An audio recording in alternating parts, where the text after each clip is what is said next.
Hay historias que parecen sacadas de una novela de aventuras. Un joven de 23 años, heredero de una de las familias más poderosas del mundo, viaja hasta uno de los lugares más remotos del planeta para conocer una cultura que muy pocos occidentales habían visto de cerca. Su objetivo no era hacerse famoso ni demostrar nada. Quería documentar y preservar el extraordinario arte del pueblo Asmat, una comunidad indígena del entonces territorio de Nueva Guinea neerlandesa. Pero aquel viaje cambió su vida para siempre. El 19 de noviembre de 1961, tras el vuelco de su embarcación, Michael Rockefeller tomó una decisión que parecía lógica: intentar llegar nadando hasta la costa. Fue la última vez que alguien lo vio con vida. Bienvenidos a Archivo Mortal, donde abrimos expedientes que muchos querrían olvidar. Historias reales, oscuras y perturbadoras. Historias que no podemos dejar pasar. Gracias por estar aquí. Si os gusta este contenido, suscribiros, dad un like, activad la campanita para no perderos ningún episodio y compartidlo. Ahora sí, abrimos el archivo.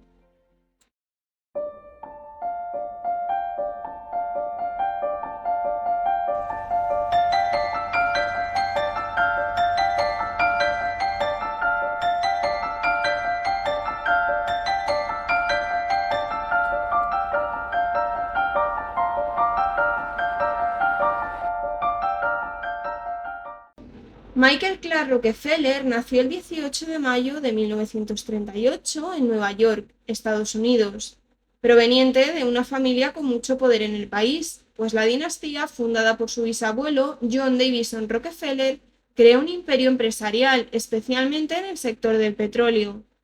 Michael era el tercer hijo del matrimonio formado por Mary Todd Hunter y Nelson Rockefeller, gobernador de Nueva York y que posteriormente sería vicepresidente de los Estados Unidos. Para Nelson era importante que sus hijos crecieran con las mismas tradiciones con las que él había crecido, continuando en la carrera familiar en el mundo de los negocios, bancos, filantropía y política. Desde muy pequeño, Michael se mostraba como alguien muy culto, pero no tenía la ambición económica que le habían querido inculcar.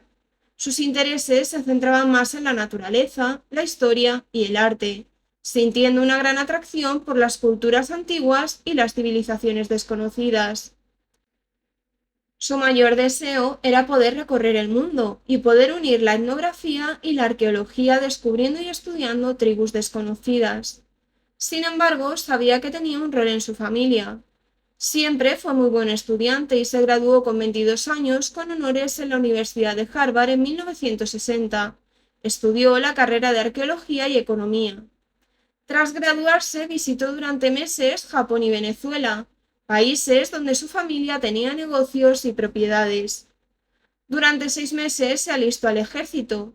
Finalmente, Michael decidió dedicarse a lo que verdaderamente le gustaba: la antropología. Esto no molestó a su padre, pues lo entendió y además compartía esta afición con su hijo.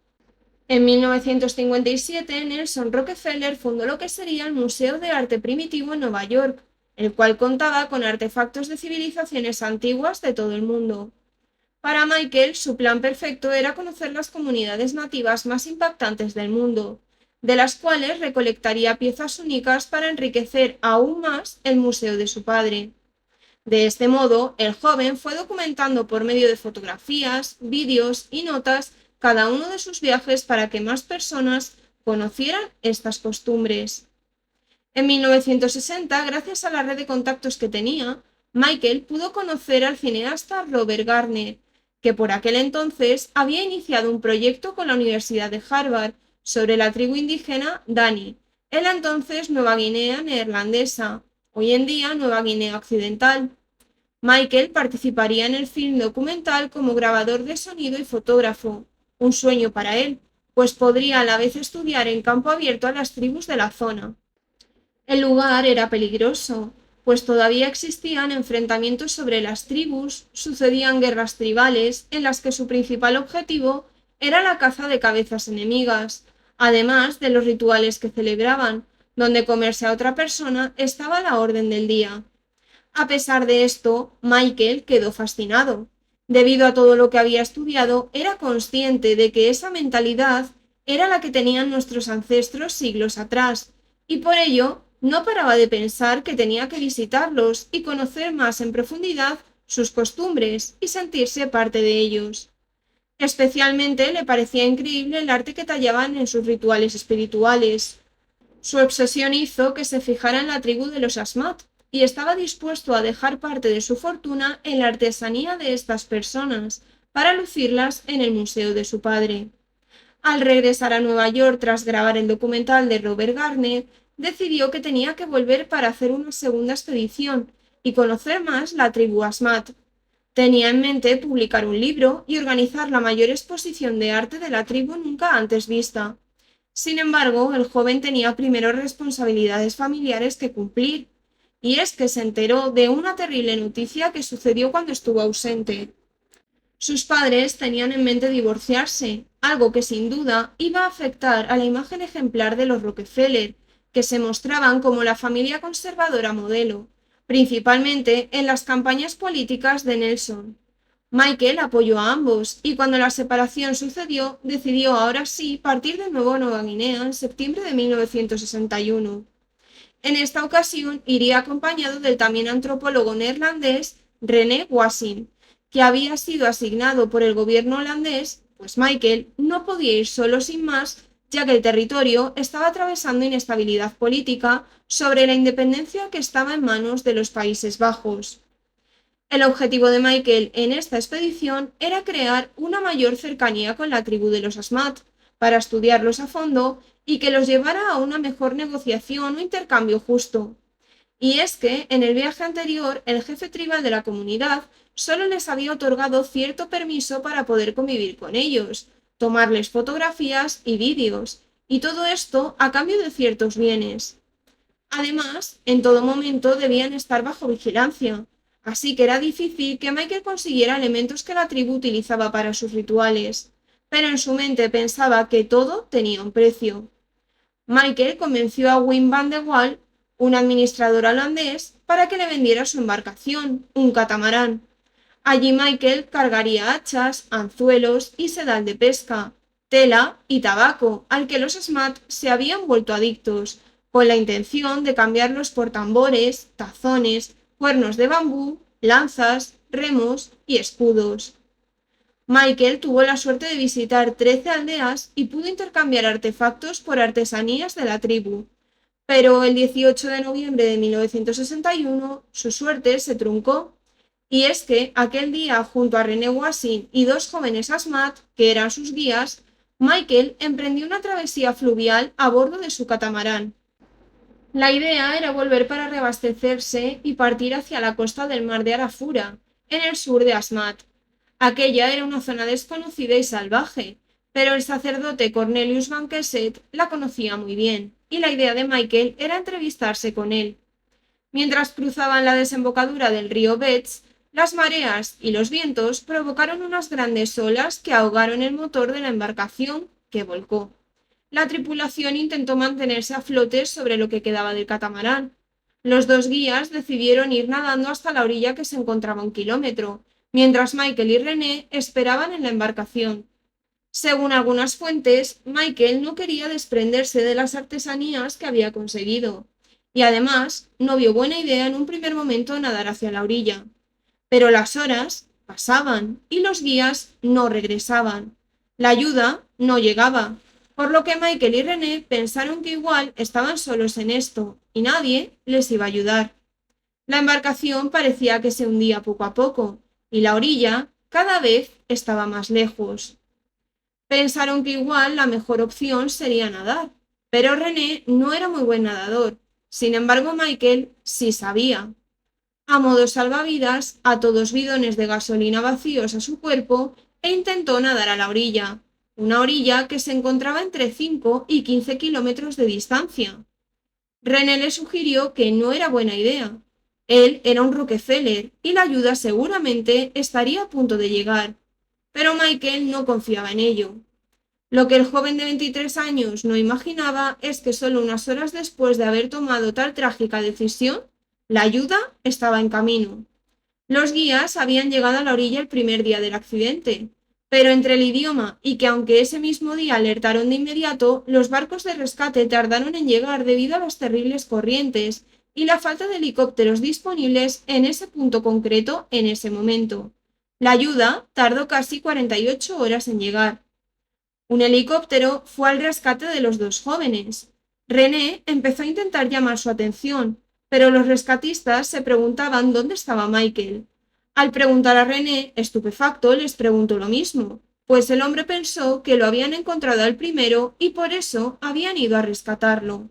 En un primer momento se pensó que Michael podría haber llegado a la costa y que los estaría esperando, pero se llevarían la sorpresa de que nadie lo llegó a ver en la orilla. Tras varios días de búsqueda, no se encontraba ni una pista sobre el paradero de Michael. De inmediato se dio la alerta de su desaparición. Se dio la noticia a su familia, quienes a los pocos días iniciaron una de las expediciones de búsqueda internacional más grandes que se hayan hecho en la región.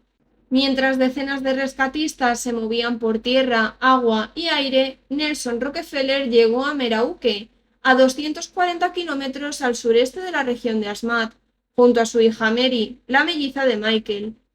Padre e hija se repartieron las tareas en la búsqueda y rescate. En sus primeras declaraciones, Nelson afirmó que confiaba en encontrar a su hijo sano y salvo. El 24 de noviembre, el ministro holandés del Interior declaró que no existían esperanzas de encontrar a Michael con vida. 2 semanas después, el gobierno holandés canceló la búsqueda, catalogando que el joven de 23 años probablemente habría fallecido por ahogamiento. En lo único que se basaron para catalogarlo así fue en la declaración de René, siendo la última persona en haberlo visto con vida y habiéndose lanzado al mar para llegar a la orilla. Dentro de esta teoría existía la probabilidad de que Michael podría haber sido atacado por un tiburón o un cocodrilo, y aunque públicamente la familia Rockefeller acabó aceptando esta versión, durante décadas se ha indagado sobre qué ocurrió realmente. Lo que llamaba la atención es que el gobierno holandés cerró muy rápido la investigación, algo que levantó sospechas. En ese momento, Nueva Guinea estaba atravesando muchos conflictos políticos. En teoría, los holandeses tenían el control, pero en el hipotético caso de que un nativo hubiese asesinado a Michael, se le demostraría al mundo que realmente no tenían el verdadero control sobre esas tierras, y por ende, tal vez, no merecían tener poder allí, echando para atrás el proceso de colonización que tenían en mente. Ante estas sospechas, las teorías sobre el fin de Michael Rockefeller eran cada vez más siniestras y que su destino podría haber sido más trágico de lo que de por sí ya era. Wim van de Waal, el administrador holandés que le había vendido la embarcación, se sentía culpable y muy afectado por lo ocurrido. Así que en el año 1965 decidió investigar por su cuenta, con el objetivo de averiguar cuál había sido el verdadero destino final del joven estadounidense. Durante 3 meses, el hombre interrogó a varios miembros de la tribu Obstanep, una tribu bastante desconocida y de la que en aquel momento apenas se tenían noticias. Tras su investigación compleja y dificultosa, Wim regresó con una gran cantidad de restos óseos, poniendo en conocimiento a sus superiores del hallazgo. Según informó, esto confirmaba que Michael había muerto a manos de esa tribu y que había sido devorado tras su captura. Pero dado que el tema era delicado, decidió no remover más el asunto. El gobierno holandés prefirió dar por buena la teoría de que Michael había fallecido ahogado. Así, el misterio sobre el destino del joven explorador perdura muchos años después. De hecho, la truculenta y oscura historia sobre canibalismo ritual que ha rodeado desde siempre la desaparición de Michael Rockefeller nunca ha podido ser ni confirmada ni desmentida. Se teorizó sobre que Michael pudiera vivir cautivo en la selva. En 1969, el periodista Mil Machin viajó a la zona para investigar la desaparición y descartó esta teoría, pero concluyó la evidencia circunstancial de que había sido asesinado. En el documental del año 2000, Keep the River on Your Right, Tobias Sneubaum afirmaba que habló con algunos aldeanos Asmat en Ostjaneb, quienes describieron haber encontrado a Rockefeller a la orilla del río y haberse comido su cuerpo. En el año 2008 se iba a hacer un documental acerca de la desaparición de Michael Rockefeller a cargo del director Fraser Clay Heston y revisó las cintas de vídeo que Milt Machin hizo en su momento. En ella se podía ver algunos fotogramas de un hombre caucásico mezclado entre la tribu Asmat. Esto generó muchas preguntas entre todas las personas que conocían el caso, pero la calidad de imagen no es tan nítida como para identificar quién es este hombre. Pero para muchos tiene un gran parecido con Michael Rockefeller. Si fuese él, tendríamos que tener en cuenta que habrían pasado nada más y nada menos que 8 años desde su desaparición. Para cuando se hizo este descubrimiento, Mill llevaba fallecido 4 años, por lo que nadie podía dar explicaciones sobre lo que había captado la cámara. Por ello, este metraje, después de más de 50 años, sigue siendo todo un misterio. Se cree que es imposible que fuera Michael y se tratase de un misionero o hijo de colonos holandeses con albinismo. Tras este revuelo, el periodista Carl Hoffman decidió visitar el lugar para recopilar información que plasmó en su libro, y que a día de hoy, aunque no es la oficial, es la que se cree más probable que ocurriese. El 19 de noviembre de 1961, un gran grupo de guerreros Osmianep se encontraba en sus canoas cerca de la costa pasando el rato.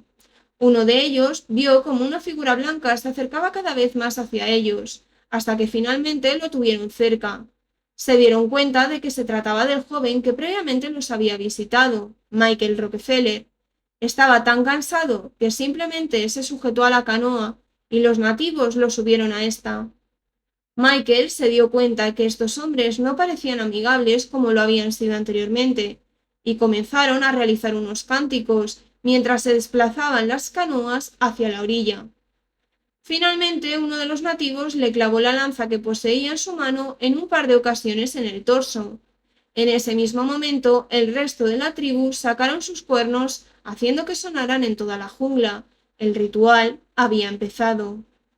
Viendo que su destino estaba sellado, Michael intentó correr hacia la jungla, pero se cayó en el barro. Los guerreros lo alcanzaron, lo tomaron de los brazos y lo trasladaron a una zona más descampada de la selva, y con un hacha lo decapitaron. Se dice que los nativos sabían que lo que hacían estaba mal, pero que la actitud de Michael no les gustaba, pues que el chico intentase comprar cualquier artefacto sagrado en su posesión era una ofensa para ellos. Para los Asmat, en cada figura estaba el alma de alguno de sus miembros fallecidos, mientras que para Michael Rockefeller simplemente era artesanía. Otros eran artefactos sagrados y o para rituales.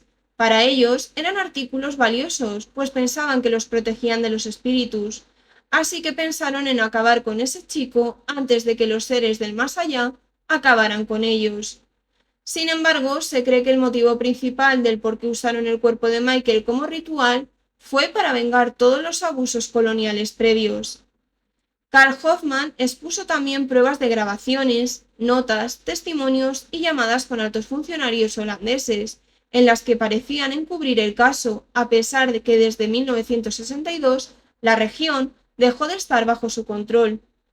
Y un dato que no he mencionado anteriormente es que el propio Wim van der Wal y el gobernador holandés recibieron un informe detallado del sacerdote Cornelius van Kessel, con quien se iba a reunir Michael el día del accidente en 1962. En él informaba que había interrogado a los Osmianep y le habían confesado el crimen, dándole incluso pertenencias de Michael. El gobierno holandés archivó y clasificó estos informes como secretos para no dar una imagen de descontrol ante la ONU, ya que estaban a punto de perder el territorio frente a Indonesia. La historia de Michael Rockefeller se transformó en leyenda. Sus diarios personales y las piezas Asmat que logró recuperar se encuentran en museos y archivos especializados. El caso inspiró libros, canciones, documentales y películas. 65 años después, seguimos sin saber con certeza qué ocurrió cuando Michael Rockefeller decidió nadar hacia aquella costa. La explicación oficial siempre ha contemplado la posibilidad de que muriera ahogado antes de llegar a tierra. Sin embargo, las investigaciones posteriores, los testimonios recogidos durante décadas y las distintas hipótesis han mantenido vivo un misterio que probablemente nunca llegue a resolverse. Si algo nos enseña esta historia es que por poderosa o influyente que sea una persona, hay preguntas para las que quizá nunca exista una respuesta definitiva. Nunca se llegaron a esclarecer todos los detalles de su muerte, y todo lo que hemos comentado son teorías, pero ¿cuál es para ti la que más podría encajar con lo que le ocurrió a Michael Rockefeller? Si este caso te ha impactado, te invito a seguir el canal, compartir este episodio y dejar tu opinión, siempre desde el respeto, por supuesto. Me ayuda muchísimo a seguir investigando y dándole voz a otras historias. Nos escuchamos muy pronto con el siguiente caso.